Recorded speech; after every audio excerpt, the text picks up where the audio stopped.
The Grande Partenza for the 105th Giro d'Italia starts this Friday, the 6th of May, out in Budapest, and 3 weeks later ends in Verona, when we'll crown the winner of the Giro, the Ciclamino jersey, the King of the Mountains jersey, and the youth and team as well. I'm going to take you through the series of videos now, previewing the race. It's going to start with this one, which will be the route and how I think it will be raced and the key stages. Then I'll go into the sprinters that are likely to battle it out for the Ciclamino jersey, the blue jersey for the King of the Mountains / stage wins from breakaways, and then finishing off with my predictions and favourites for the Endless Trophy at the end in Verona. I'll start with the stages for the sprinters. Stage 3 is their first chance at a stage win. You've got 201 kilometres, ending in a flat run into Blanton's third. No idea whether that's the right pronunciation there, but there you go. First week is very good for the sprinters. Day 5 after Mount Etna, you've got a sprint finish into Messina. You've got stage 6 to Scella.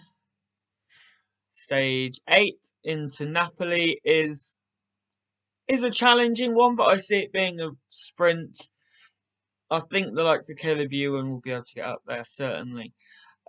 Stage 11 heading into the second week, stage 13 to Cuneo, and then in the final week you've got a stage to Treviso. So 7 stages for the sprinters where they are going to have to try and really pick up points, or as becomes customary, they get their wins before they head home. Several days now where the punchers like Mathieu van der Poel will look to be aggressive and have a little bit of fun to take their stage wins, but also a day where the GC riders won't want to take their eye off the ball. 5 stages of these sort of intermediate style hilly stages that look similar to the Ardennes Classics here. Day 1, you've got the hilltop finish where you'd imagine the likes of Mathieu van der Poel will look to take pink. He probably will. Stage 7, so a couple of days after Mount Etna, you've got a day to Potenza, which has a lot of climbing, but the climbing's very middle loaded, and you got a long run into the finish after the Cat 3 climb. So I expect the sort of punchy sprinters to get over those climbs. Day 10 is a very similar looking stage to the ones you get in Tirreno Adriatico. 194k from Pescara to Iesi, including a Cat 4 climb with around 17k to the finish. Stage 12, you've got another punchy one to Genova.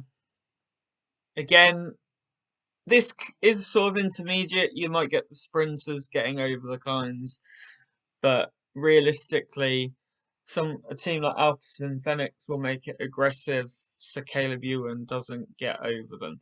And stage 14, you've got a very, very hilly stage to Torino.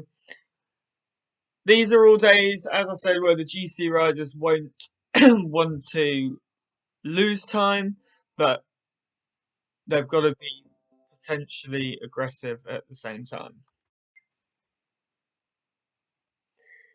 You've got 9 stages for the GC riders to really either have their fun or try and limit their losses. 2 individual time trials are a prime example for likes of Carapaz and Bardet not to lose too much time on Dumoulin, Almeida.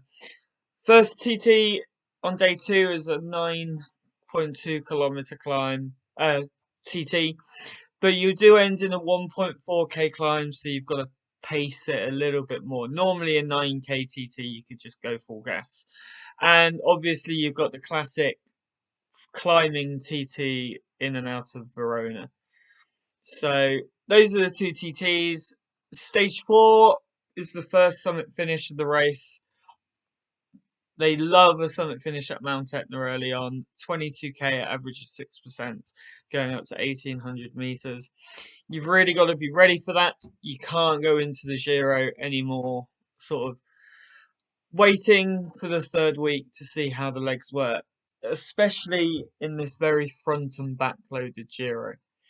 Stage 9 will be the first stage where I think the GC riders will be aggressive. You've got the summit finish at Blockhouse. We'll all remember Quintana in 2017. 13k, 8.4%, but it's a steep one. It's got some very steep pitches as well. Got to wait a little bit longer for the next sort of summit finish, and even then, I don't see it being particularly aggressive unless they go on one of the earlier climbs, finishing on a Cat 2 22k long, but an average of 4%. Don't see anything happening on stage 15. Stage 16, you've got the Mortarolo again, but it comes in the middle of the stage, finishing in a breaker. Cat 1 climbs should be enough to be aggressive though, so that should be good. 17 is a similar one to the couple of days ago. You've got a couple of climbs, but then a flat run into the finish. I'd imagine that'll be for the breakaway. But the GC guys won't want to lose any time.